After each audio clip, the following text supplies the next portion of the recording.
Hello friends, कैसे हैं आप लोग। I am good, I am fine. Last की हमारी जो क्लास थी उसमें हम लोगों ने पार्ट ऑफ स्पीच के बारे में पढ़ा। उसके बाद में जो था adverb formation, adjective formation, noun से एडवर्ब कैसे बनाते हैं, एडजेक्टिव कैसे बनाते हैं, इनको हमने देखा और उनसे रिलेटेड कुछ दो चार वर्ड्स आपको मिले थे, उसको बनाना था। आई होप आप लोगों ने वो सब कर दिया होगा। अभी लॉकडाउन चल रहा है ना, तो दूसरा अध्याय जो ग्रामर का है, दूसरा लेसन, उसको हम बाद में शुरू करेंगे। थोड़ा एक दो ट्रांसलेशन के बारे में बात कर लेते हैं, जो कि हम लोग अपने डेली लाइफ के यूज़ में अक्सर यूज़ करते हैं, उसका यूज़ होता है हमारे लिए, तो उसको देखते हैं। और हमारे अंदर एक अलग सी जिज्ञासा होती है, क्यूरियोसिटी होती है ना, कि हम लोग कुछ इंग्लिश के वर्ड्स का यूज़ करें जो कि हमारे लाइफ में डेली यूज़ होता है। चलो देखते हैं वो वर्ड क्या है, ठीक है, फिर उसके बारे में और बात करते हैं। जैसे देखा है, अभी तो लॉकडाउन चल रहा है, सब लोगों को घर पे ही रुकना होगा, तो उसमें आ गया मैं बाहर जाने के लिए तरस रहा हूँ। इसका यहाँ पे ट्रांसलेशन दिया हो, I am dying to go out. मैं बाहर जाने के लिए तरस रहा हूँ, ये हो गया, ठीक है। अगर ऐसा कुछ होता है, इसकी पहचान क्या होती है, नीचे कुछ मैंने लिखा हुआ है, इसको देख लेते हैं। ये जो होता है आपका ट्रांसलेशन, जो भी आपको ऐसा वाक्य मिलेगा वो प्रेजेंट में होता है, ठीक है, जैसे यहाँ पे लिखा है। लेकिन पहले हम प्रेजेंट की बात सीखेंगे। ये आपको जो सेंटेंस मिलेगा ना, प्रेजेंट टेंस का ही होगा। और एक चीज और आप ध्यान रखिएगा ना, जैसे सब लोगों ने टेंस पढ़ के रखा होगा, उसमें जब पता लगता है कि सेंटेंस में लास्ट में रहा है, रही है, रहा हूं, ये सब लगा होता है ना, तो प्रेजेंट कॉन्टिन्यूअस का उसमें जो भी फॉर्मूला होता है उसको अप्लाई करते हैं। But here is you don't have to do that, because this is ना डिफरेंट, ये अलग है थोड़ा उससे, ठीक है। इसकी पहचान देख लेते हैं और फिर और इसके बारे में बात करते हैं, ठीक है। पहचान इसकी, मर रहे हैं, मर रही हैं, तरस रहा है, तरस रही है, ठीक है। इसमें इसकी पहचान में आपको लास्ट में सिर्फ रहा है, रही है, रहे हैं, ये सब नहीं मिलेगा। इससे ये इन सब चीजों के साथ में, जैसे मर रहे हैं, मर रही है, तरस रहा है, तरस रही है, ऐसे मिलेंगे, ठीक है। तो ये सब जब आपको वर्ड मिलते हैं ना, तो कौन सा फॉर्मूला लगाना है, कौन सा रूल, सॉरी फॉर्मूला नहीं होता है, ग्रामर में रूल होता है, कौन सा रूल अप्लाई होगा उसको देखेंगे यहाँ पे, ठीक है। तो इसका अर्थ जैसे मर रहा है, मर रही है, तरस रहा है, तरस रही है, आदि जो शब्द आएंगे उसके लिए आपको लगाना है डाइंग टू। रूल है इसका, पहले सब्जेक्ट, उसके बाद सब्जेक्ट आपका सिंगुलर है या प्लूरल है। आप लोगों को पता है ना कि कौन से सब्जेक्ट के साथ कौन सी वर्ब का प्रयोग होता है, इज एम आर का प्रयोग कैसे किसके साथ होता है, ठीक है।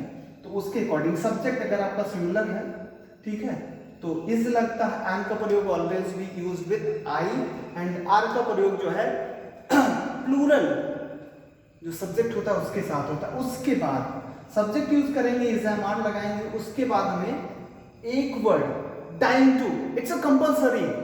अगर आपको ऐसे सेंटेंस मिलता है जिसके लास्ट में तरस रहा है, मर रहा है या मर रही हूं, ऐसा कुछ आता है, तो वहां पे डाइंग टू लगाना है। उसके बाद आपको वर्ब की फर्स्ट फॉर्म और लास्ट में ऑब्जेक्ट का प्रयोग करना होता है। एग्जांपल देख लेते हैं, ठीक है। जैसे ऊपर एक लिखा हुआ था, उसके बाद भी मैं, चलिए, मैं आपसे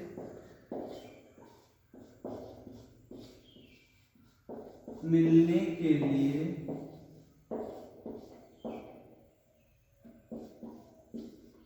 तरस रहा हूं।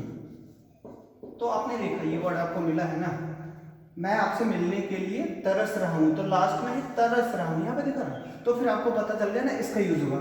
तो सबसे पहले यूज होना है सब्जेक्ट, तो सब्जेक्ट इसमें क्या है, ठीक है, ये है सब्जेक्ट, ठीक है। तो इसकी इंग्लिश होती है, मैं की इंग्लिश होती है आई, ठीक है। आई है, आई के साथ ऑलवेज भी यूज एम, आई एम। और अभी पता है ना, इसके लिए जैसे तरस रहा हूं, इसके लिए आपको डाई यूज करना है, dying to, I am dying to, मिलने के लिए meet you, meet, meet means मिलना होता है तुमसे, आपसे, meet you, I am dying to meet you, okay. I को और देख लेते हैं, उसके बाद कुछ मैं आपको दे दूंगा, उसको आप कर लीजिएगा, ठीक है। मैं, एक मैं हो गया, दूसरा लिख लेते हैं यहाँ पे, वो अपने घर जाने के लिए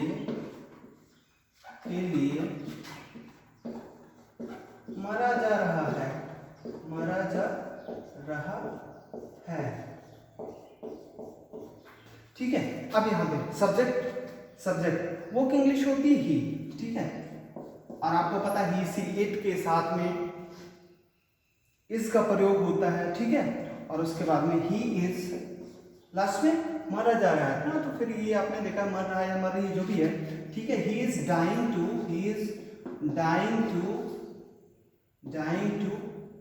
गो his home, he is dying to go his home, he is dying to go his home, वो अपने घर जाने के लिए मरा जा रहा है। आई होप इतना जो बताया है आप लोगों के समझ में आ गया होगा। इससे रिलेटेड अभी इसका निगेटिव देख लेते हैं, उसके बाद हम आप लोगों को कुछ वर्क दे देते हैं जो आप लोग कर लीजिएगा। इतना देख लीजिए आप यहाँ पे, ये सब ऐसे ही रहेगा, रूल जो होगा थोड़ा चेंज होता है। ये तो हो गया आपका, ठीक है। इसके बाद हम देख लेते हैं आगे।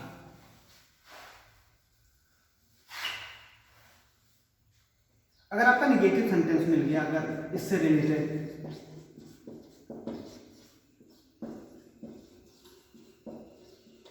निगेटिव सेंटेंस अगर आपको मिल गया तो उसके लिए कौन सा रूल होगा, ठीक है, उसको देख लेते हैं। सेम सा होता है, सब्जेक्ट प्लस इज हो गया, एम हो गया और आर हो गया। इसके बाद में प्लस नॉट, फिर इसके बाद में डाइंग टू, फिर ऑब्जेक्ट का प्रयोग करते हैं यहाँ पे। डाइंग टू ऑब्जेक्ट का प्रयोग नहीं होगा, इसके बाद में मेन वर्ब तो मिस हो जा रही है। फर्स्ट फॉर्म यहाँ पे वर्ब्स की फर्स्ट फॉर्म, ठीक है, फर्स्ट फॉर्म, और लास्ट में आपका ऑब्जेक्ट, ठीक है। इसका एग्जांपल देख लेते हैं, जैसे मैं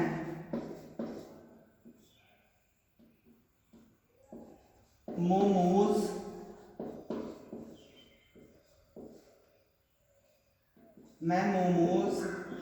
खाने के लिए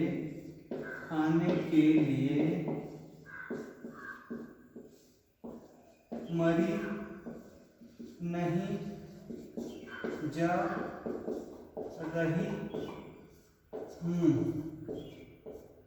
ठीक है। तो यहाँ होगा I am not dying to eat momos. Okay, I hope थोड़ा बहुत आप लोगों को समझ में आया होगा। इसके बाद इससे रिलेटेड कुछ एग्जांपल्स हम आपको दे देते हैं ना, उसको आप सॉल्व करिए और चेक करिए कि आप लोगों ने इसके बारे में कितना सीखा है। ओके, तो वेट फॉर अ व्हाइल, इसको फिर से इरेज कर देना है, देख लीजिएगा।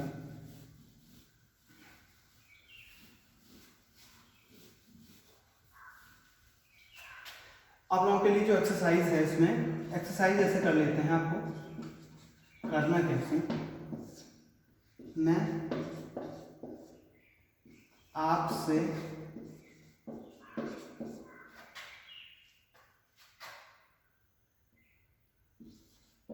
बात करने के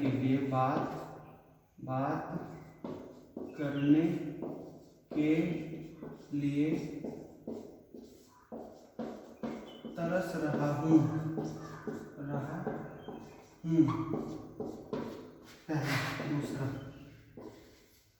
मैं किताब पढ़ने के लिए नहीं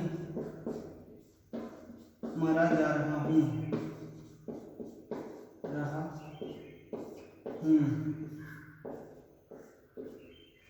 तीसरा, यहाँ पे करें, तुम बाहर जाने के लिए तरस रहे हो।